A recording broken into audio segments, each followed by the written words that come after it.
जाता है ना तो वो फिर बिंदु नहीं रहता, वो स्वयं सिंधु बन जाता है। ये बड़े की महिमा है।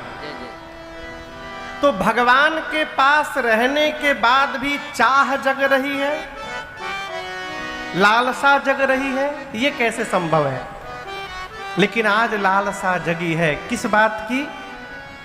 जाई जनकपुर आई देखी। जनकपुर जाना है, जनकपुर से आना है, तो क्यों जाना है? देखने के लिए जाना है। और आप मानस जी पढ़िएगा, संतों से सुनिएगा, इस घटना के पहले और आज की घटना के बाद जीवन में दोबारा लक्ष्मण जी के हृदय में किसी लालसा ने जन्म नहीं लिया।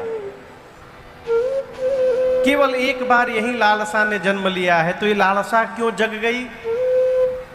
हमारे पूज्यपाद गुरुदेव भगवान कहते, बाबू लक्ष्मण जी अयोध्या से चलकर आए हैं मिथिला। अयोध्या वो भूमि है जहां भगवान ने अवतार लिया है। लक्ष्मण जी आज उस भूमि का दर्शन करना चाहते हैं जहां भगवान की भक्ति ने अवतार लिया है, इसलिए मिथिला देखने का भाव जगा। कहते हैं गुरुदेव मन की बात को मन में दबा गए, प्रकट नहीं किए।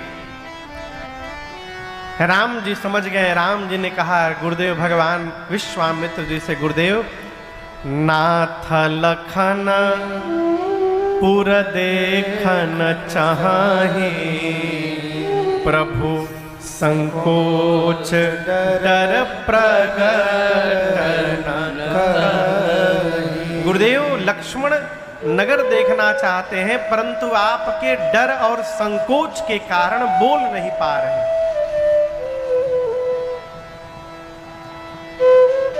क्या संकोच और डर के मारे बोल नहीं पा रहे। ये प्रसंग कह रहा है जीवन में किसी न किसी का डर होना चाहिए। घर परिवार में एक ऐसी सत्ता होनी चाहिए जिससे हमको डर लगे।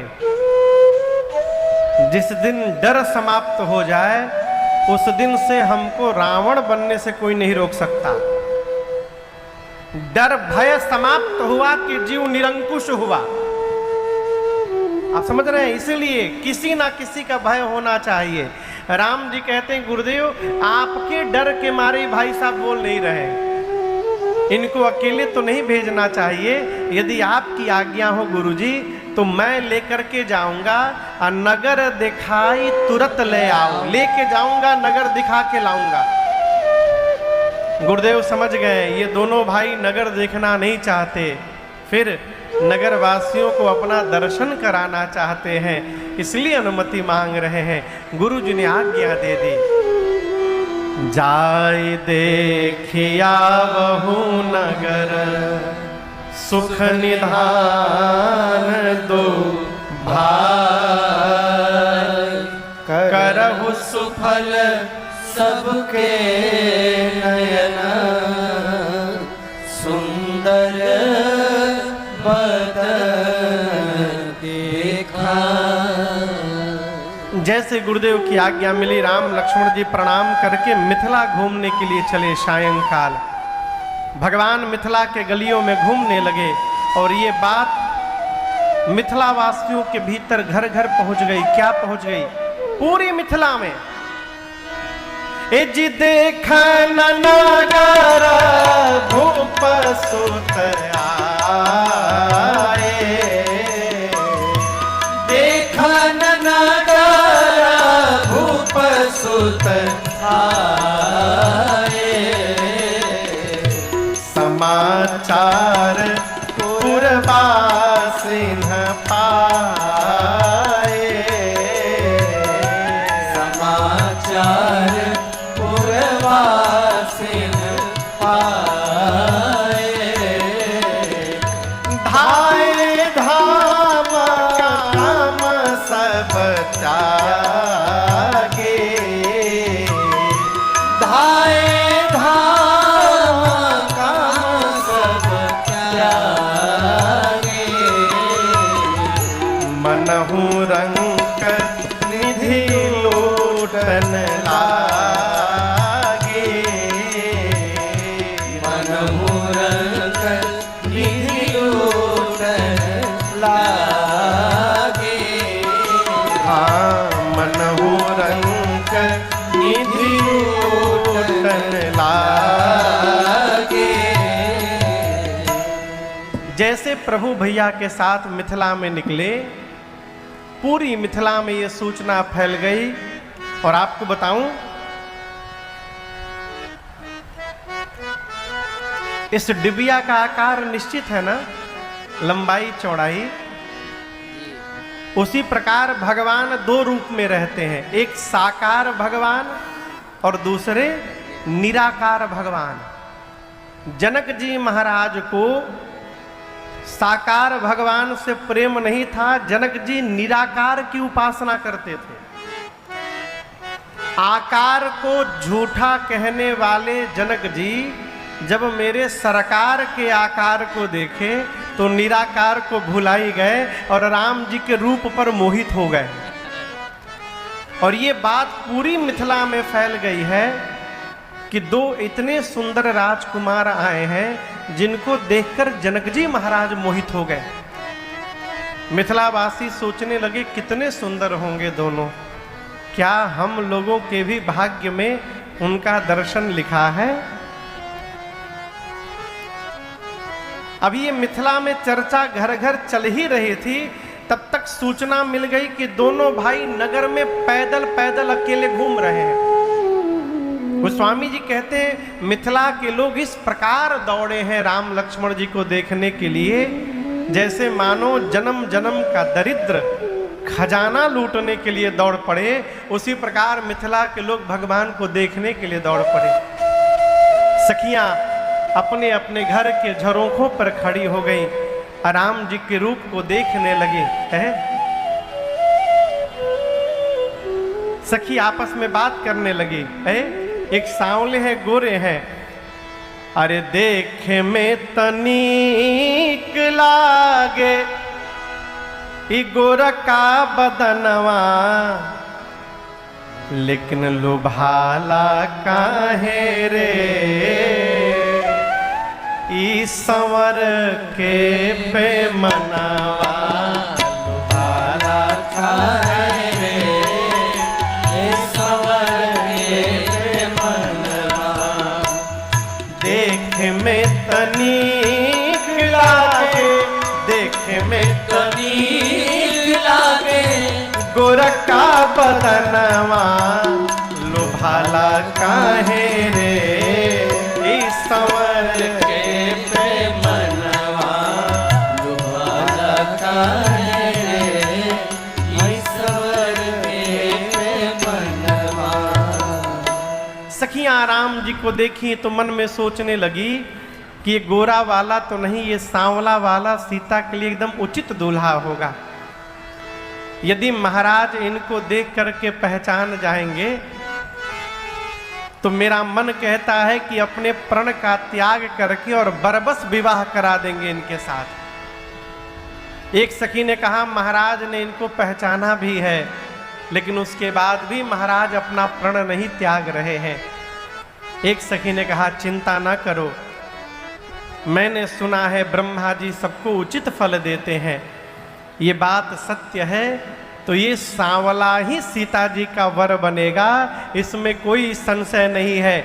मैं कहती हूँ जिन ब्रह्मा जी ने सीता जी को बनाया है उन्हीं ब्रह्मा जी ने इस सांवले को बनाया है, इसमें कोई संशय नहीं है। उस समय वहां शरद ऋतु है। अभी कौन सी ऋतु चल रही है? अभी ग्रीष्म ऋतु है, ठीक ना। राम जी जब गए हैं उस समय शरद ऋतु है, लेकिन गोस्वामी जी कह रहे हैं शरद ऋतु बगीचे के बाहर है, बगीचे के भीतर क्या है? जहां बसंत ऋतु रही लुभाई।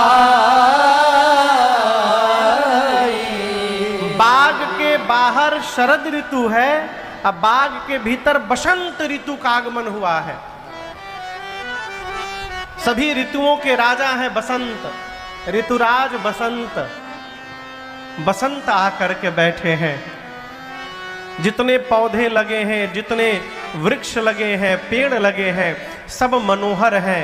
लागे बिटप मनोहर नाना। मनोहर यानी इतने सुंदर सुंदर वृक्ष पौधे हैं जिनको देखने के बाद मन का आकर्षण हो जाए, मन का हरण हो जाए, मन दूसरी ओर भटके नहीं, आंखें कहीं जाए नहीं, इतने सुंदर वृक्ष लगे हैं। और आपसे कहूं, किसी भी पौधे और किसी भी वृक्ष पर न पुराना पत्ता है, न पुराने फल है, न पुराना पुष्प लगा है। पतझड़ के बाद बसंत का आगमन होता है। बसंत ऋतु में सभी पौधों पर, वृक्षों पर नए नए पत्ते निकल आते हैं, नया पुष्प निकलता है, नया फल निकलता है।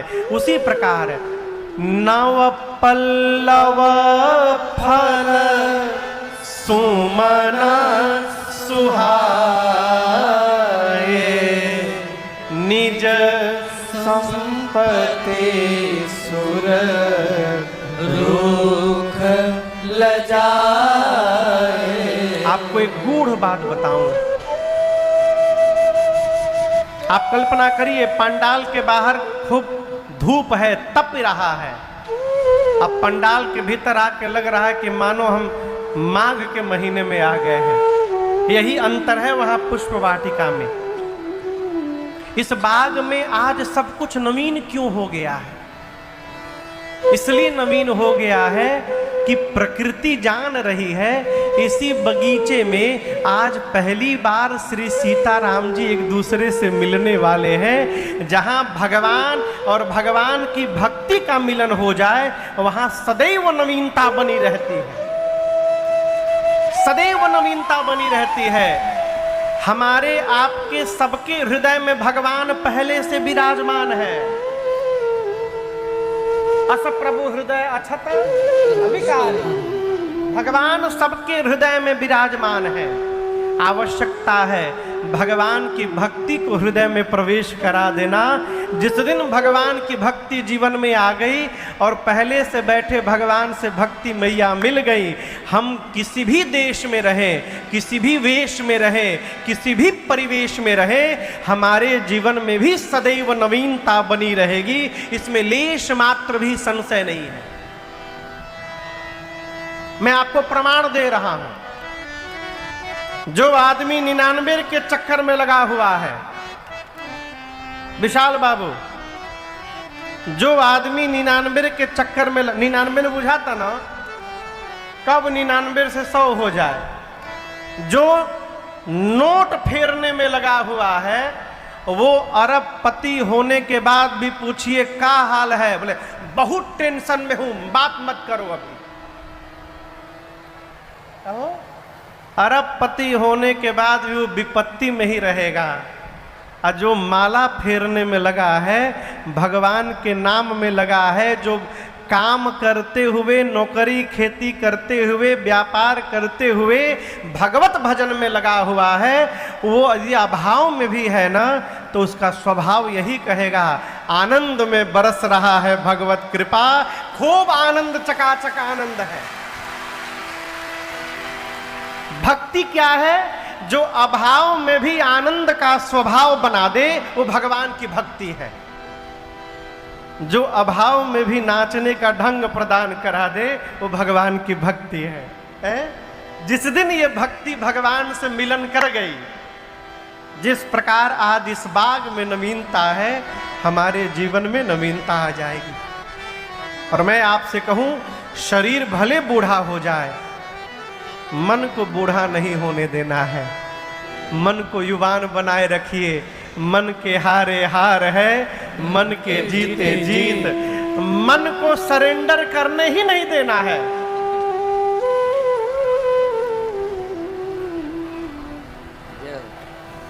अभी रास्ते में जो बात हो रही थी, क्या कहे विनय, परिवेश परिस्थिति यदि आ जाए, मन हार जाए, अरे कैसी परिस्थिति, कुछ भी हो जाए।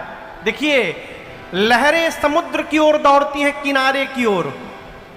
किनारे लहरों को धक्का मार के समुद्र की ओर भेजते हैं, लहरों को किनारे पार नहीं होने देते।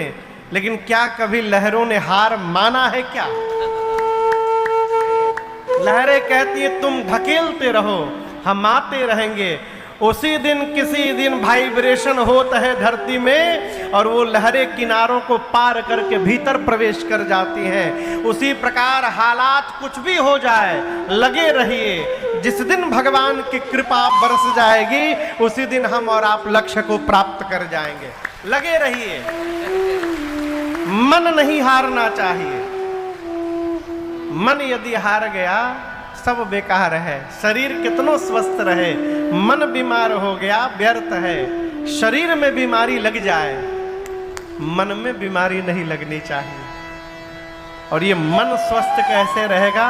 केवल भगवत भजन से, भगवत स्मरण से है। आज इस बाग में सब कुछ नवीन है। चातक, कोकिल, तोता, चकोर, मोर आकर चहचहा रहे हैं। राम जी आए, बाग तड़ाग बिलो की बर हर से बंधु समेत।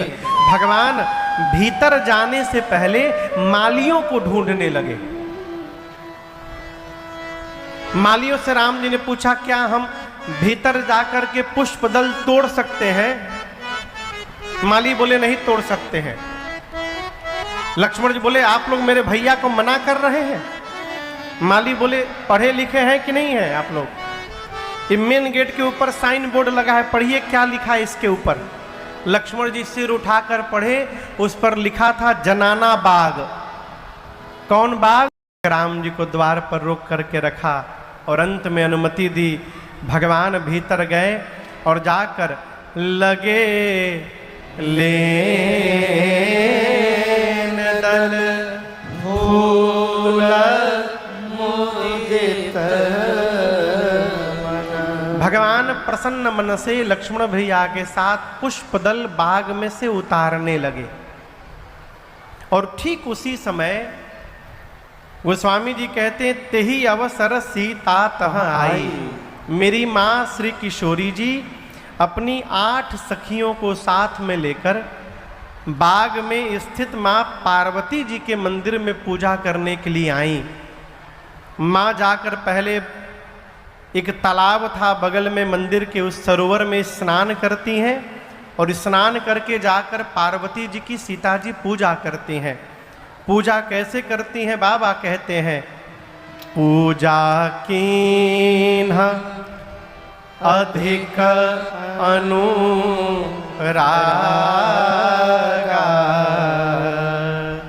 निज अनुरूप सुभग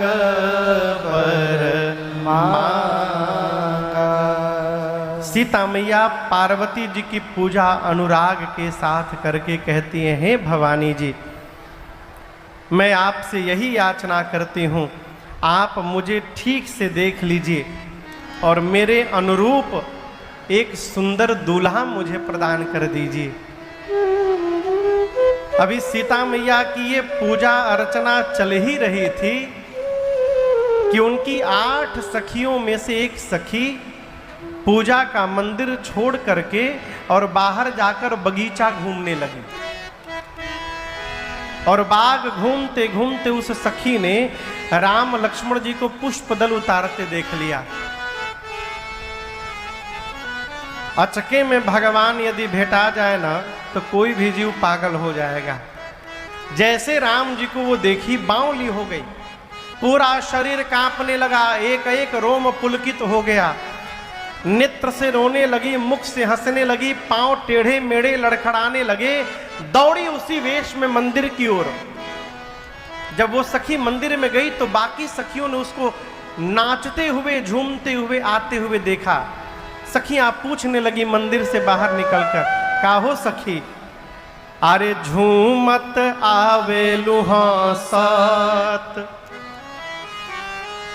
झूमत आवे लुहासत, खुशी रोकले नहीं रुकात बा,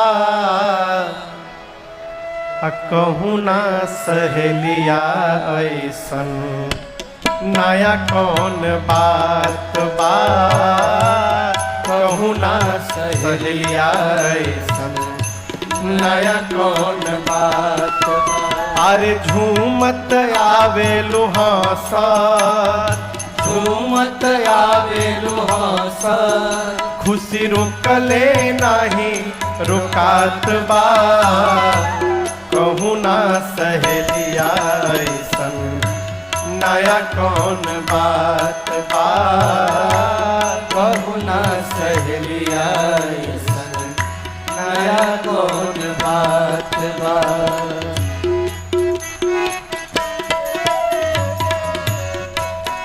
सखी कहती है कैसे बताऊं नजरे से देखले बानी कैसे हम बताई चलू रे सहेलिया तोहके अखिए से देखाई नजरे से देखले बानी कैसे हम बताई चलू रे सहेलिया तोके अखिए से देखाई ऐसन छैल छबेला रे ऐसन छैल छबेला देख गुलाबो मन लजात बा कहूँ ना सहेलिया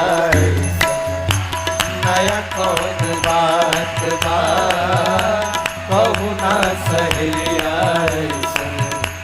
नया कौन बात बा।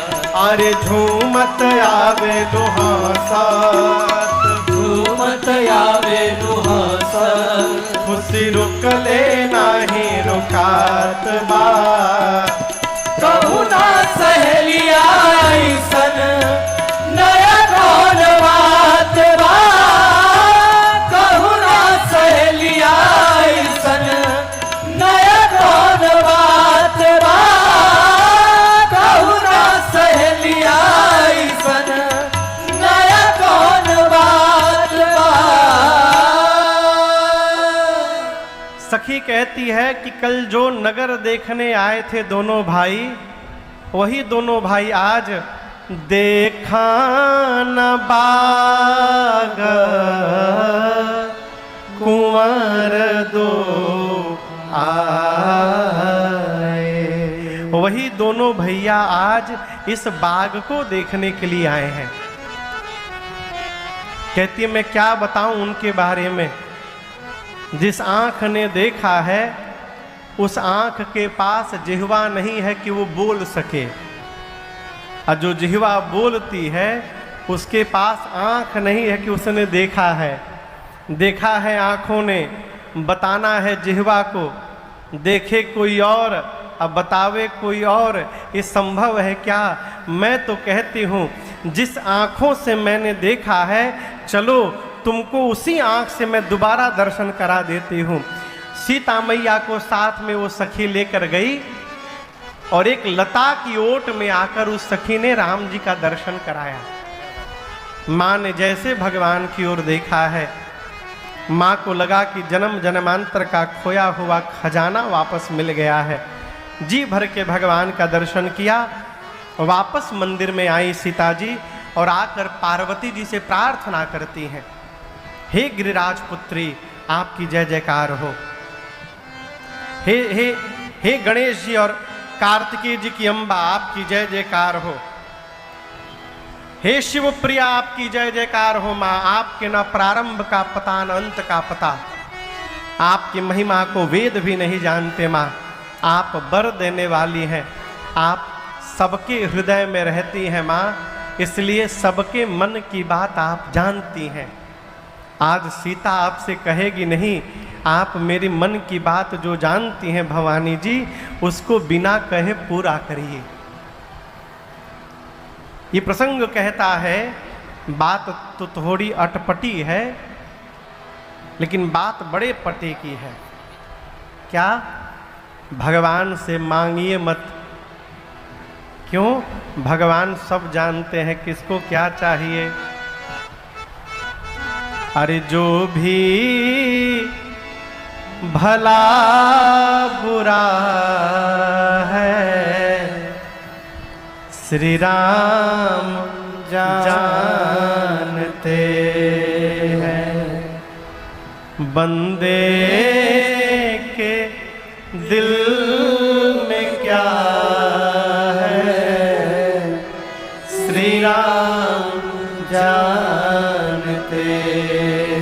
भगवान सब जानते हैं। आपको एक उदाहरण दूं, हर व्यक्ति की अपनी एक क्षमता होती है। आप समझ रहे हैं ना? जितनी देने की क्षमता होती है उतनी ही मांगने की भी क्षमता होती है। जो जीवन में कभी 1000 रुपया कहीं दिया नहीं है और किसी काम के लिए चंदा मांगने जाए और सामने वाला कहे कि कितना दे दी, तो उसके मुख से 1000 निकल नहीं सकता है। हम जितना देते हैं उतना ही मांग सकते हैं। हम जब मुख खोलकर मांगेंगे तो हम अपनी क्षमता से मांगेंगे, और जब हम मांगेंगे नहीं, भगवान अपनी ओर से देंगे, तो भगवान हमको अपनी क्षमता से प्रदान करेंगे। और भगवान की क्षमता का कोई अता पता नहीं। हम लोग एक भजन गाते हैं, उसका अंतरा मैं आपको सुनाऊं। हम जाकर भगवान से कहते भगवान दे दीजिए। कितना हाथ फैलाए हैं? कितना हाथ फैलाए हैं? 2। साधक कहता है कितना 2 हाथों से ले सकेगा, क्यों?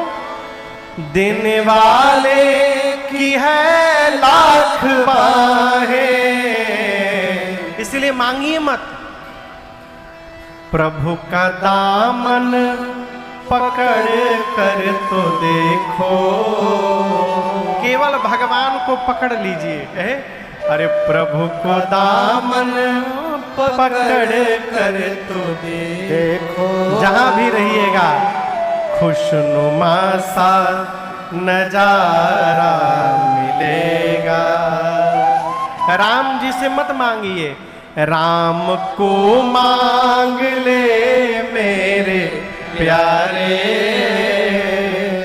उम्र भर का सहारा मिलेगा। यही चतुराई मनु जी महाराज ने की। भगवान ने कहा मनु जी मांगिए, क्या चाहिए? मोरे नहीं अदेय कछु तो ही। आप जो मांगिएगा मैं आपको दे दूंगा।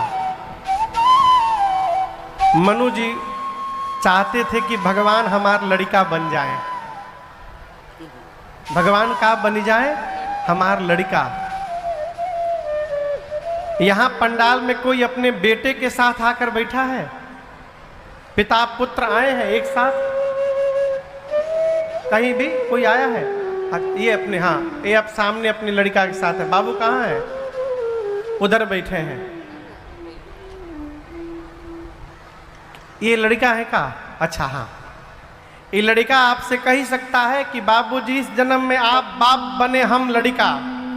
हम चाहते हैं अगले जन्म में हम बाबूजी बने, आप लड़का बनिएगा। कोई अपने पिताजी से कहेगा? कहिए। कोई भी पिता से कहेगा कि पिताजी इस बार आप बाप बने थे, अगला जन्म में हम बाप बने, रहुआ लड़का बने हमार। कोई बोलेगा? कोई नहीं बोलेगा। मनु जी महाराज जगत के पिता को पुत्र बनाना चाहते हैं। मुंह से निकल ही नहीं रहा था कि प्रभु आप हमारा लड़का बन जाइए। कैसे बोले? पिताजी को कैसे कह दे कि पुत्र बनिए हमार?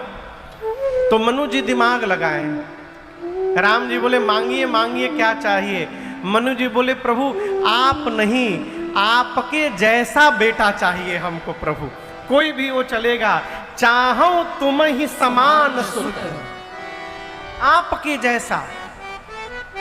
भगवान समझ गए कि चतुराई हो रही है यहाँ पर। भगवान मुस्कुराए, कहे मनु जी हमरे नियर तक वो है नहीं खे। आप सरिस खो जाओ कहाँ जाई, मैं कहाँ जाकर अपने जैसा ढूंढूंगा। चलिए आपको मेरे जैसा पुत्र चाहिए तो मैं वरदान देता हूँ, जैसा नहीं मनु जी, मैं ही आपके घर पुत्र बन करके अवतार लूंगा। ये मेरा वचन है आपको। इसलिए राम जी से ना मांगिए, फिर महाराज, राम को मांग ले मेरे प्यारे, उम्र भर का सहारा मिलेगा। भगवान से मुख खोल कर न मांगिए भौतिक वस्तु। सीता मैया ने कहा, माँ आप मेरे मन की बात जानती हैं, मैं कहूँगी नहीं, उसको पूरा करिए। इतना कह के सीता जी पांव पकड़ के बैठ गई और पार्वती जी की मूर्ति मुस्कुराई, गले की माला खिसक गई। खसी माल मूर्ति मुस्कुराई। पार्वती जी की मूर्ति मुस्कुराई और पार्वती जी ने कहा, हे सीता जी आपकी मनोकामना पूर्ण हो गई। मनुजाहि राचे मिली सो बरसहर सुंदर सावरो, करुणा निधान सुजानशील स्नेह जानत रावरो। एहि भांति गौरी असीस सुनी, एहि भांति गौरी असीस सुनी।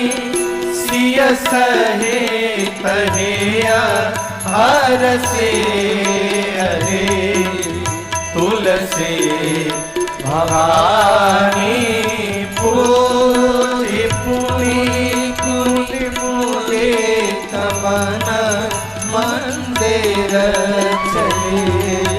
तुलसी भवानी पूजी पुनि कुल मुदे तमन मंदिर चले।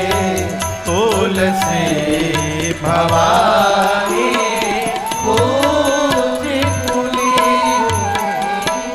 पार्वती जी ने कहा, हे सीता जी आपके मन में जो रचे बसे हैं, जो सहज सुंदर हैं, जो सांवले वाले हैं, वो आपको प्राप्त होंगे। वो